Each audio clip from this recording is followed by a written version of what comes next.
So we started to discuss the Quran. Now, I didn't know much about it at the time, other than the basics. It was the holy text of Islam and so on and so forth.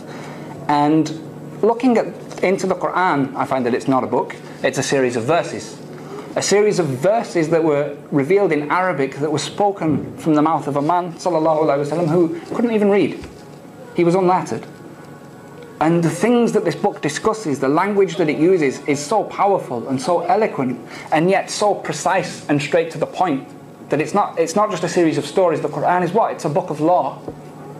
Have you ever taken a book of law, of British law, off the shelf and start reading it? It's not like the Quran, even in English. It's you know, official paragraph 1.2.3, the plaintiff says da da da da. It's like that. It's really official language. Do not go through a red light until it turns green and da da da da da. But the Quran, a book of law, isn't like this.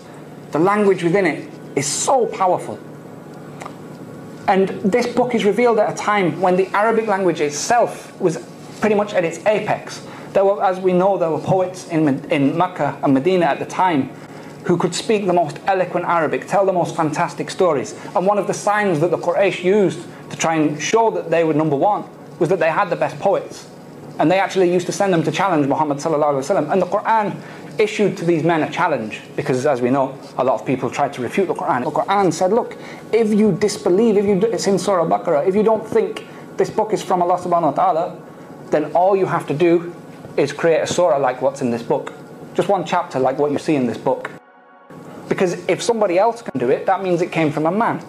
If no one else can do it, that means it must have come from Allah subhanahu wa ta'ala. Now I thought, okay, that's interesting. I wonder if anybody managed it. I look into it. Of course, nobody did. There were many challengers who attempted it, but nobody did. That was back then. How about more recently? And so if any of the brothers are familiar with Orientalism and some of the movements that took place when the British Empire and some of the colonial powers went into the Muslim world, what they tried to do was to cut the Muslims' relationship with the Quran. And the way they tried to do this was to meet this challenge, to disprove the Quran. So there are entire institutes that were set up to refute the language of the Quran and imitate it. None of them could do it. There were professors who were paid hundreds of thousands of pounds. They became Muslim because they couldn't do it.